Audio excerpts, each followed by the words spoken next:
Miami Heat may not really have been all in on their pursuit of Kevin Durant, according to a recent report. We'll break it all down and what it says about their belief in the current Heat roster. Plus, which current young player in the NBA would be the best fit in Miami and will draft the best NBA Jam duo from Miami's all-time roster. All that and much more on today's Locked On Heat. You are Locked On Heat, your daily Miami Heat podcast. Part of the Locked On Podcast Network, your team every day.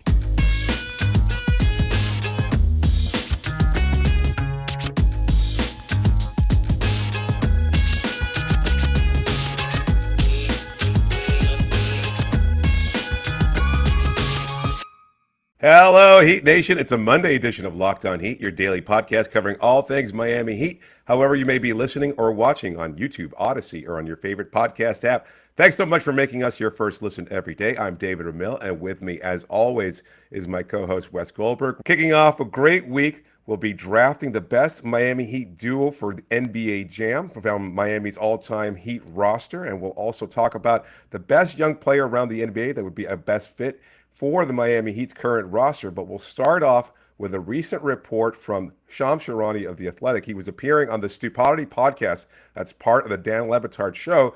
Charania revealed that Miami's pursuit of Kevin Durant, which officially came to the end this past week with the Nets and Durant confirming that he would remain with the team this season, actually ended in early July. According to Charania, this is a quote, "The last time the Heat called the Nets was right around Summer League, or maybe even before that. They never really aggressively pursued a deal because I think at the end of the day, they knew they would not have to had gut multiple players." So that last bit of wording there, a little clunky perhaps, but I guess the overall gist meaning that they just would have to include several players in a pursuit of Durant, most notably Bam Adebayo. So, Wes, a lot of, it kind of shakes what we've been doing and talking about over the last couple weeks, months, basically with the pursuit of Kevin Durant on one end, Donovan Mitchell on the other, but specifically about Durant. I think a lot of Heat fans believing that Miami was a lot closer to pursuing Durant, or at least in the thick of things. But according to Charania, that they had given up their pursuit of him around Summer League, which was like shortly after his request for a trade became public. What does it say about Miami's belief in Bam Adebayo that they wouldn't include him in a trade? Or does it say more about their belief in Bam, or just their recognition that they wouldn't be able to match other offers from other teams?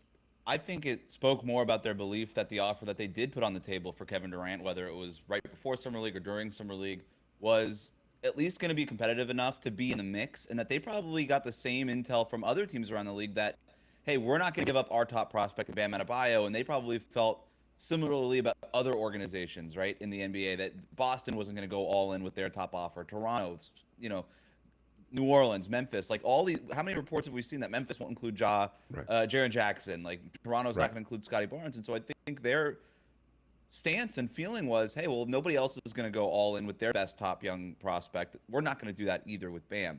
And it does obviously speak to how much they like Bam. They've been quoted on record as saying he has no ceiling. Like, none of that stuff is news. Like, they love Bam Adebayo, and they want him to be in Miami forever. But I think it kind of does line up with what you and I reported back then and kind of talked about. Was Miami was firm in their offer.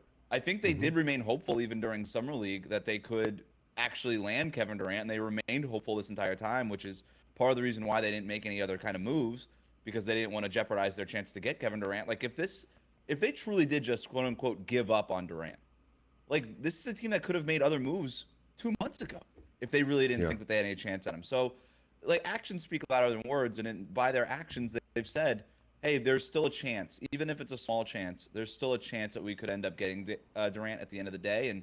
And so I think when I hear that they weren't aggressive, it means that they weren't willing to put Bam on the table. But that doesn't mean that they didn't. Like, what are they going to do?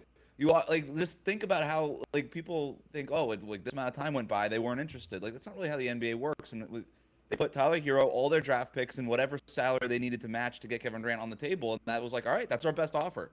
Take it or leave it. Like, we can't do better than that. And maybe Brooklyn wanted Bam, Miami said no, and then that was that. Like, what other conversation are you supposed to have after that? So I don't think that this is if you're a Heat fan that super wanted Kevin Durant, I don't think you should view this as a letdown. Yeah, I agree with you there. I think the term that what jumps out, I think, for a lot of Heat fans is that they weren't aggressive because, I mean, Right. from everything we've seen, Heat fans, for the most part, and though, of course, there was a vocal minority that said, no, Durant's too old, or maybe that Durant is back and forth nature, his wishy-washiness when it comes to committing to any one team might have turned off some Heat fans. But overall, I think the pursuit of Durant was still something that was intriguing for a lot of Heat fans. But for Charania to specifically say, no, they weren't aggressive there, that's the wording that really kind of sticks in, I think, for a lot of Heat fans. It's like, well, why not? Why weren't they more aggressive? What they Why could have wasn't done it anybody if they, aggressive? Nobody was aggressive. yeah, If anybody was aggressive, they would probably have Kevin Durant right now and not Brooklyn. Nobody was aggressive. yeah, I wonder about that. Like, I mean, he didn't specify that in the podcast, did he? I mean, I had not have heard it, but from No, what I hadn't listened to it either. okay, from the quotes that were pulled, it seemed like he was specifically talking about Miami, and I know that's Yeah. partly because of the Dan Lebitard show and their connection to South Florida. But having said that, just for Miami to have, we were talking about Andy Ellisberg having breakfast at a restaurant in Las Vegas with Sean Marks of the Brooklyn Nets, the general manager there. Like, I mean, we sat a few rows below Sean Marks during summer league, and he was constantly on his phone and taking calls. And then, of course, he's seen later on in Vegas with Ellisberg at one point. And so I think a lot of Heat fans expected, well, that this pursuit was an ongoing one for the last several weeks. And, to have it come to a quick end last week after officially they declared, no, we're going to keep him on the roster. I can understand where the letdown nature of it. I'm choosing to view this more as a positive in the sense that Miami has pretty much stuck to their guns and said, look, if there's a superstar that shakes free, whether it's Mitchell or Durant or anybody else, we'll look into it. We'll kick the tires, so to speak. But we believe in this roster enough. We believe specifically in Bam Adebayo that he is Yeah. not worth shaking up. You can take it in another direction and say, well, maybe they don't believe strongly enough in Tyler Herro, considering he was the central part of that package. That was the proposed package for Durant. But as far as their view of Durant, I mean, of Bam Adebayo, I think that's a positive one. And I know a lot of Heat fans, well, maybe not a lot, some Heat fans kind of question whether or not the Heat should be still committed to Bam. But again, considering he's 25 years old, he's already shown all NBA defensive potential, that he is one of the best young players in the NBA, that he can continue to grow and expand his game significantly.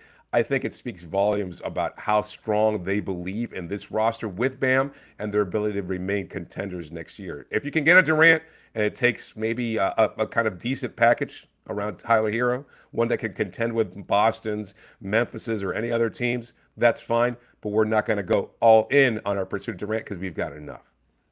It's a good point. I don't think it means that they don't believe in Tyler Herro. It just means, okay, if you have to give up something at the end of the day, like it's not going to be Sure. Omer Yurtseven, Duncan Robinson, and a pick for Kevin Durant. It's just not going to work. You have to give up something of value. But yeah, like Bam is just untouchable. Tyler Yeah. Herro is not right now.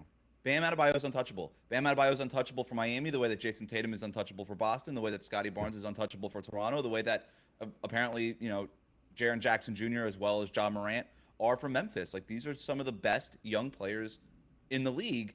And to give up one of those players for a 34-year-old Kevin Durant with injury history is a concern, and that's why ultimately we ended up seeing KD going back to Brooklyn because there just weren't any other options out there. So it speaks a lot about Bam Adebayo and the fact that Miami, with Bam being 25 years old right now, is not willing to miss out on whatever the rest of Bam's career looks like. They want to investigate that ceiling a little bit more and what he can do, and it speaks a lot about him. And look, we do know that the Heat talked to the Nets during summer league. We know that. We've said that. It's been out there. I think a lot of I don't think this is very, like, to be frank, all that interesting or newsworthy, this report. Based on all the reporting that's been out there for the other teams too, and everything that I've been hearing, it's like all these offers have been on the table for like 2 months, and there hasn't been a whole lot of change, right? And that's why you have Kevin Durant demanding that Sean Marks and Steve Nash get fired if he doesn't get traded, because he was trying to create some sort of domino effect in the market, some sort of chain reaction. It just never happened. So I think you could just sort of copy and paste this reporting and almost apply it to any team that was even within pursuit of Kevin Durant at all, because it kind of felt like this was the pattern here. Am I reading too much into it and thinking that Miami is optimistic about their roster? I know we've discussed this several times, especially when the Durant news was official that he would stay with Brooklyn. But I keep seeing this as a belief in this team that they're willing to make a I think change it's a to it. belief in Bam. I think it says I don't think that they don't believe in this team. I just think that this specific instance and how they handled the KD thing speaks more about their belief in Bam Adebayo than anything else. Are you surprised that they view Bam so much more highly than Tyler Herro, giving Herro's youth and the fact that he was the sixth man of the year, his scoring potential, the fact that they've talked about his work ethic and the fact that he's going to be a multi-time all-star and things of that sort, and that maybe in the view of some Heat fans, Bam has plateaued? I'm not saying I believe this. I disagree with that view. I think Bam is the more unique player for what Miami can do. He's a more integral player to Miami's long-term success. But are And you a more little versatile. surprised by it? No. I mean, he fits. The big question mark with Tyler Herro is not his talent or his work ethic. I think Miami recognizes that he works extremely hard and that he's ultra talented and skilled. It's just what his fit is can you build a championship team around somebody like Tyler Herro? And I'm not saying the answer is no. I don't think that they know that yet. And that's part of the reason why I think he'll end up starting, is because that's part of the journey of figuring out that question. With Bam, I don't think there's any question that maybe he's not the best player on a championship team, but he's certainly a high-level starter, maybe the second best player on a championship-level team. He's extremely versatile. He fits in everything. He's just your prototypical center for the modern NBA. Like, that's the guy you want. There's a reason why a bunch of other teams are trying to find their version of Bam Adebayo, right? It was Draymond Green, and now it's Bam. And now you see kind of that with Evan Mobley in Cleveland. Like, people are finding their versions of this, and they're just extremely unique and valuable players. So I'm not surprised whatsoever. Well, speaking of Evan Mobley, he is one of the best young players around the NBA. And according to Andre Iguodala, Anthony Edwards is a player who could certainly benefit from some Heat culture. But we'll talk about the best player under 25 that would be a great fit on this Miami Heat roster. But before we do that, are you one of those people who thinks it's okay to drive stoned? I mean, what's the worst that could happen, right? You end up driving below the speed limit. That's no big deal, right? Wrong. The truth is your reaction times slow way down when you're high, and you're not only putting yourself in danger, but everyone around you. Talk about a buzzkill. Stop kidding yourself. It's not okay to drive high. If you've been using marijuana in any form, do not get behind the wheel. If you feel different, you drive different. Drive high, get a DUI.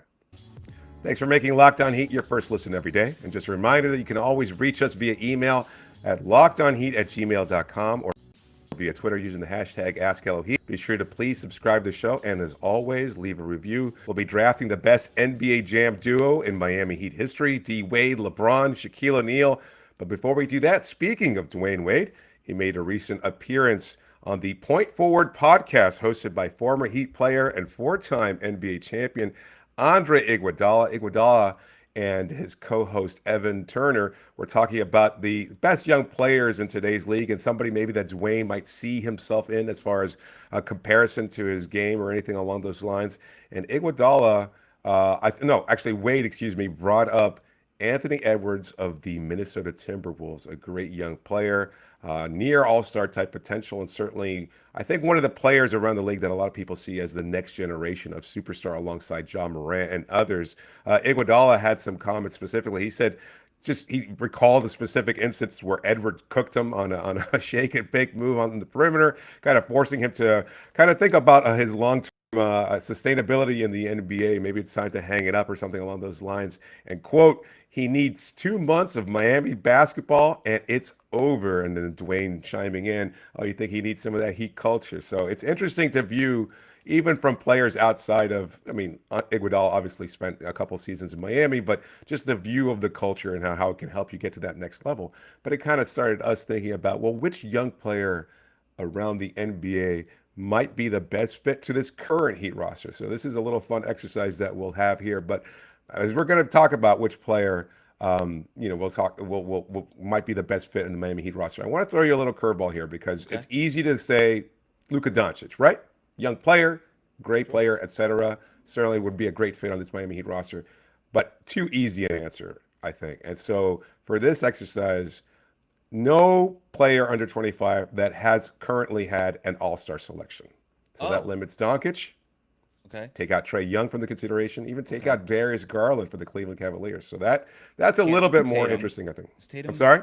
Tatum just turned 24. Did he even qualify in the first place? No. Yeah, he certainly could. Yeah, so he's out. He's an all-star, all-NBA Morant. selection. Yeah. Okay. Trae Young. Yeah, sorry. It's a little bit more challenging that way, isn't it?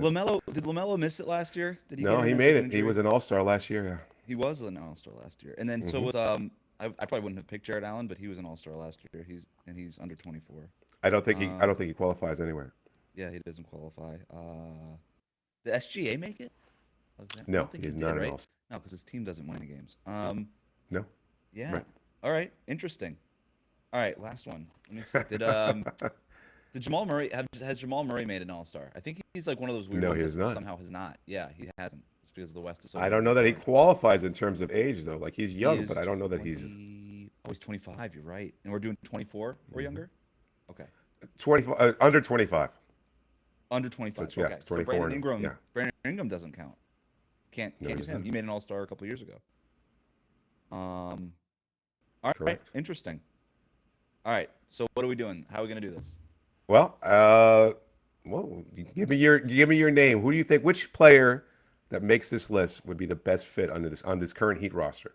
I think I might go Zion Williamson. Okay. I think I might go Zion. I think it could be clunky based on how much Jimmy and Bam need the ball in the middle, in the paint, and you actually need to spread the floor around those guys. But he does play power forward, and the Heat need that. He does. And as much as I might like somebody like, Anthony Edwards, for example, would be either Zion or Anthony Edwards to me. And I love Anthony Edwards. I love Anthony Edwards. I might go Anthony Edwards still. I'm just trying to make the case for Zion. At least he would start right away, and he would fill a position of need. He's an incredible passer. He gets to the lane. He could free up Jimmy Butler to do more stuff off ball. If you do start Lowry and Tyler with those three, it's probably still not enough spacing, but Edwards can shoot. And Edwards can shoot, and to Iguodala's point, like there's another level for him to reach because he's so young and he's already so talented, and that his game is so reminiscent in certain aspects of Dwyane's. Like if you were building a team right now, not the Miami Heat, you're just and somebody said, hey, Adam Silver was like, you get Zion Williamson or Anthony Edwards, and then you build around one of those guys. Who would you pick? I think the easier answer is Edwards. I'm tantalized by the idea of Williamson. Obviously the weight I don't think would be that much of a concern. I think with the Heat training stamp, getting him in shape, etc., we'd see an unlocked version of Zion. But I do have concerns about that fit. The star power would be there. That would be great. And yes, the fit as a four ostensibly. But at the same time, I don't know. Edwards is that good. I think you definitely want him on that roster. But I did not pick either of those two players. I like both of those choices. I'm actually going with, just in terms of a pure fit, I like Jaren Jackson Jr. I was going to go with Mobley because he's a young player, a rim protector, etc. But Jaren Jackson Jr., again, that 3-and-B that we're talking about, we addressed this last week with Miles Turner, a guy who blocks shots, who defends at all positions. Not as good a defender as Bam Adebayo, but again, a great defender. Certainly got all NBA, all defensive, selection last year. He's a three-point shooter. Not great, but I think he could continue to work on that aspect. And I think there's enough in his offensive game there where you're going to be able to get a boost offensively while still improving your overall defense. And just think of having him and Bam out on the perimeter, blocking shots, altering players, just being this great defensive front court there. I think it would be fantastic. So I went with Jaren Jackson. I thought about Mobley. Yeah. There's a lot of potential there. I also thought about Scotty Barnes. Again, he qualifies. Yeah. He qualifies as a young player, versatile player, and a great offense potential there. And his youth and everything else, he'd be a great fit. I don't know. There's a lot of options there. Okay. Oh, sure. Let's remove the caveat there. Which player would you add there? Remove the caveat of the All-Star caveat? Oh, then just give me Luka. I'm like, don't overthink this. I thought about that too, right? Yeah. That's exactly. I already pictured it as soon as I said. Rebuild around him. If you got to trade Kyle Lowry, sorry. Just take Luka. How can you put him and Jimmy on the same team? I don't know. You'll figure it out. You want Luka on that roster. I like the idea. I'll throw a couple more names at you too. I was thinking OG Anunoby would be an obvious fit on the wing there. Fills a position of need. Doesn't qualify anymore, does he? Did he make an All-Star game? No, but I think he's over 24. I think he's 23. Yeah, he's way young. He's young. Damn. Nope, 25. Doesn't match it. Never mind. Yeah. Too old. Get out of here, buddy. Halib and Herro? Am I too early on this? He looked amazing in summer Yeah, league. I'm not I going to love do his that. game I'm overall. sorry. No rookies. I can't. You guys, this is ridiculous. Like, I mean, I know we're all about building up hype when it comes to Yeah. NBA basketball players and everything else like that. But the kid, he's been like good in summer league, maybe. Like, what have we seen from him? Like, I mean, he got into it, with what's his name over in Atlanta now. Like, that's There's just not a fine. lot Like, of number one, like other than like Markelle Fultz recently. Like these number one picks tend to pan out at least a little bit, at the very least. Like he's gonna be good. You know, he's got NBA. I don't know. I probably wouldn't pick him number one, even and especially when you remove the caveat. I was just throwing the name out there. Can we talk about just how interesting though that Dwyane Wade comment was to Andre Iguodala? For D Wade to just sort of randomly come up with, he just needs that little bit of heat culture for a couple weeks, and then who knows? Like, that's Iguodala who said that to him. or yeah. I'm sorry for Iguodala to say that, but then D Wade to sort of just Yeah. agree with that and go along with it. First of all, D Wade not like wearing a Utah Jazz T-shirt while doing this interview, and then not at all being like, or some Utah Jazz culture. Just like obviously there's no such Right. thing, but like but you're a representative of the Jazz. Like, aren't you supposed to do something like that? But I love that Iggy, who obviously just won a championship again with Golden State, but really speaks glowingly about his time in Miami, the couple of years that he had, and obviously Dwyane Wade does. So it was just so interesting for them to be like, yeah, what does Anthony Edwards need? He needs a couple of weeks of seasoning. Like, do you really? Obviously they were joking because they were laughing, but every joke is sort of right based in some amount of truth. Yeah. Like, what would 2 weeks of seasoning for Anthony Edwards in Miami really do any different than it would in Minnesota? 2 weeks is not a very long time. I just found it so intriguing that they actually brought that up as a thing that could actually maybe even in jest be helpful to Anthony Edwards. 2 weeks is not a long time. That's spring break in Miami. He's basically saying go to spring break in Miami. Well, I think they were looking at a couple months, but either way, that just like that he could just reach another level, like maybe get his body fat down, or have him commit, like specifically target areas to help him improve or expand his game to some degree. Like again, even with that great coaching, Spoelstra, I think I think it says a lot about Eric Spoelstra, how he's viewed around the league. And yes, I think as much as the Heat culture has become this cliche or this branding movement and everything else like that, that a lot of people, especially some media members, want to joke about, the accountability, the ability to focus on your game and be able to take it to another level, to continue to grow and expand here, even when you're an older veteran like Iguodala. I think that just there's a respect Among around players the too. I mean, this is a podcast among two players. Obviously, Iguodala has not made a decision on if he's coming back yet. I don't think. And then D Wade is not a player anymore. But among the player ranks, you talk to, I mean, just beyond Dwyane Wade and Andre Iguodala, you know this. Like, we've talked to players, whether or not heat culture is a real thing, and I've said, like, the marketing around it is getting kind of annoying. Sure. Like, it doesn't have to be on every T-shirt, Miami Heat. Like, it's just. Can we back it up a little bit? But it is a league. real No, I think fans thing love among it. I think Heat fans love it. Of course they do, but I'm just saying, like, some variety would be nice. Like among the player ranks, it is a real thing to them, and whether or not heat culture is real or not, if you want to have sort of that debate, it's real to players.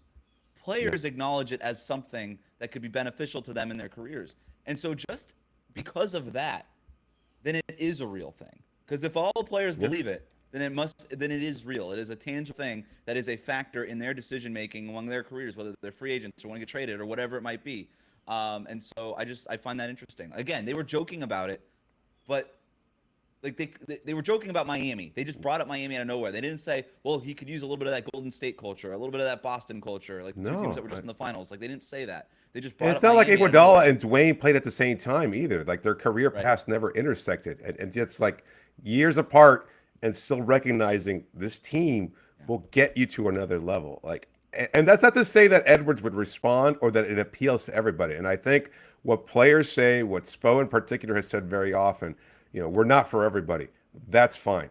They understand that. There's half as many players around the NBA that might not want heat culture, might not want to grow and expand their game, that they believe in themselves enough that they can continue to develop their own game on their own terms. Maybe they don't want the quote unquote militaristic approach that Miami has when it comes to working players and getting them to get to that next level. But there are some players that do gravitate, because I mean, every player in the NBA works hard. Every team pushes your players, but the stability, the accountability, the just dedication to work and getting to your game to that next level, I think Miami is by far the best in the league. Like they used to talk that way about San Antonio, but it's Right. more evident now Yeah. with Popovich. Still a great coach, still Yeah. a great person, I think. But you need Manu Ginobili, you need Tim Duncan, Yeah. you need Tony Parker, et cetera, in order to be able to say, oh, not only do we have a great culture here, but we've got great players to help us win. You remove those players, you're not going to do a lot of winning, as San Antonio hasn't over the last couple of years. So you can question their culture a little bit more. Miami, I mean, they've had some lean years, certainly. They've missed the playoffs a couple times, but considering the sustained success that they've had during the length of Pat Riley's tenure, I think they're unimpeachable. Like they're the best team in the league in terms of that in-house culture and what it means for getting players to that next level.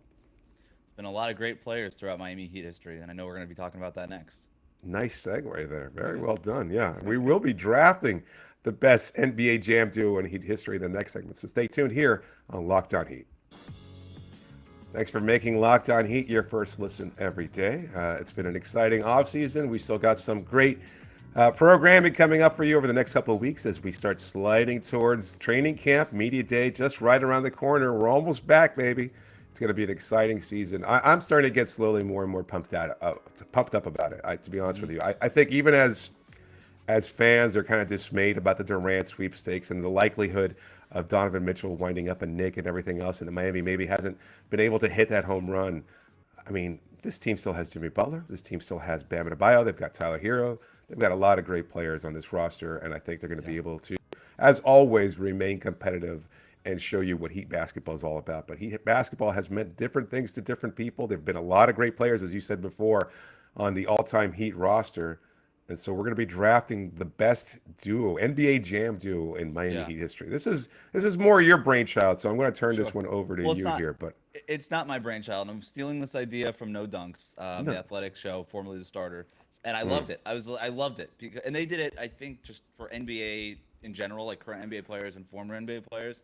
Right. And I thought we could just easily apply this to the Miami Heat. It's a 30-year-old organization now. Obviously, they just went to the Eastern Conference Finals, so there's quite a few good players on the roster now. And with the history of players that have come through Miami, it's just so interesting when you think about LeBron and Shaq and those years, and even years before that with Tim Hardaway and Alonzo Mourning. So we can go all the way back to Rony Seikaly, like everybody, just all the way back. So it's all open. But we're going to have to figure this out. So we want one current player and one former Heat player. So one player has to be on the roster right now, and one player has to have been rostered at some point in Miami Heat history, but obviously not on the team anymore. And so and that, for people not who don't know what NBA Jam is, basically it was a 2-on-2 basketball game. They use this sound effect a lot, and so when you hear that kind of thing, that's what that comes from. And so just a really cool concept. It's a cool concept. So here's how we're gonna do it. It's kind of snake draft style. Okay. You go first with a current player. So each round will kind of go back and forth. Round 1 will be current players. Round 2 will be former. Round 3 will be current. Round 4 will be former. And then so each 2 rounds is a duo. And we'll do it for let's just do 2 duos each. Let's just get there. See how we feel. So 4 rounds. We'll do 4 rounds and see where we're at. Or do you want to do? Do you want to do 6 rounds and get 3 different teams?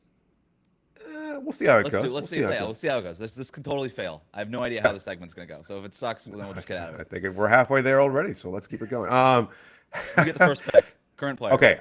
Current player. I can't believe I'm doing this. What is it? Is it? I don't know. Who are you going to go with? I'm going Bam Adebayo. Okay.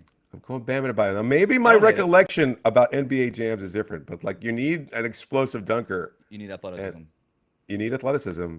Jimmy's got it, but I think for the purpose of this game, I want to see Bam, like big-headed Bam, just dunking on fools. That's a good point. Bam Adebayo is by far the most athletic player on the Heat. Like, it's not close, right? And so that's, man, I didn't even think about that. I'm gonna go Jimmy Butler because he's on the board. So thanks. So then now your next pick has to be a former Heat player who you want paired with Bam Adebayo. So I'm gonna assume you're gonna go ball handler of some kind here. Yeah, I'm gonna go with LeBron James. Dang, I shouldn't have given you the first pick. That was my mistake. Yeah, my idea, and I should have had the first pick, but whatever. Look, I know I right now, like, everybody just shut us off. Like, for the 5 of you still listening after this, thanks so much. Like, I went with LeBron over because Dwayne Wade, like, not taking Dwayne, who I assume you're going to take next. Get out of here. No. I mean, I think a lot of people would be a little turned off at my selection of LeBron, but just the You fact that got he's a Bam and shooter. LeBron, dude. You're winning. You already won. Like I don't even. I already lost this stupid game.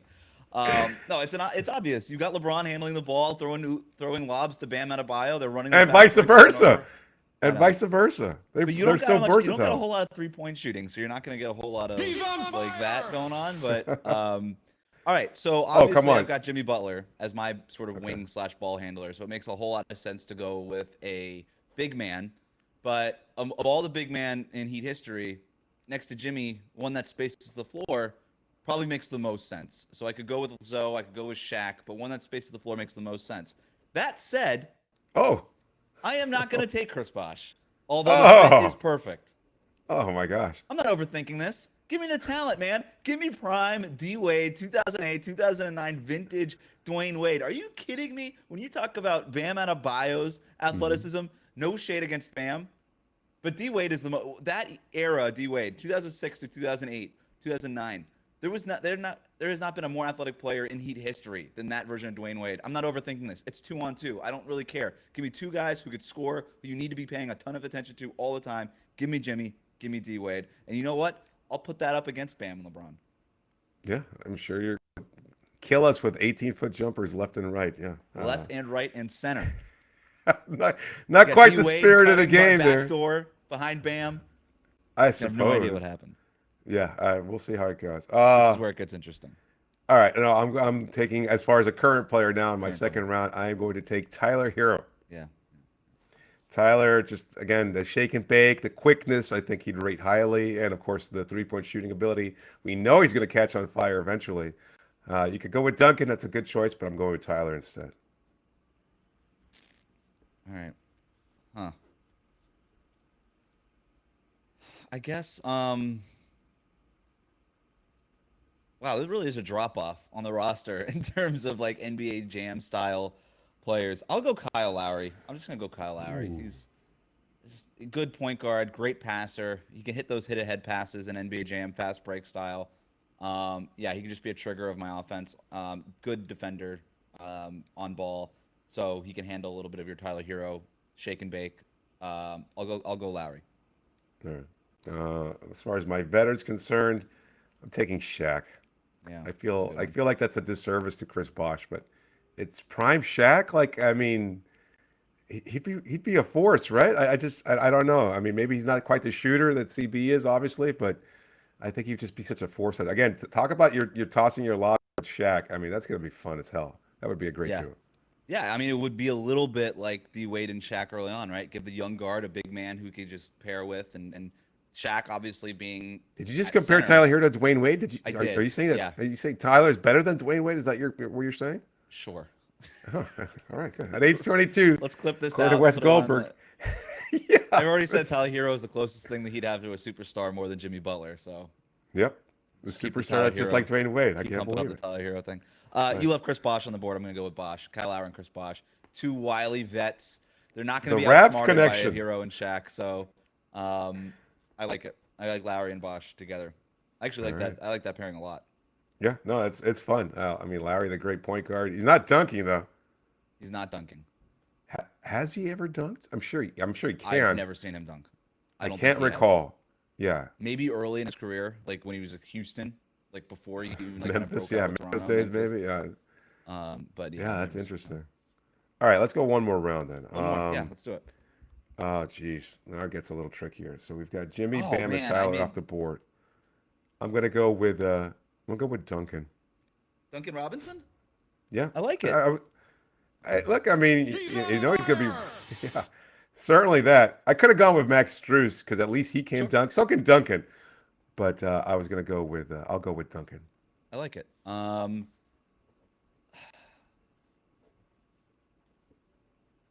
right, give me Oladipo. I'll take Oladipo. Ooh, Yeah, that totally slipped my mind. Yeah, you know how we that's were why I was accused just in our looking at YouTube. the depth chart, and I was like, I forgot about Oladipo. I thought for sure you were gonna remember him. Give me Oladipo. No. Wow. Oladipo. Yeah, that was a faux pas. I totally screwed that one up. I almost went with Jovic because in NBA 2K, like inexperience doesn't really matter, and he's got the ball handling. He could shoot the ball. If I'm controlling him in NBA 2K, like I'll play good defense with him. Jovic would be an interesting one just from a video game aspect. But I'm going Oladipo here because of the ball handling and the shooting and the defense.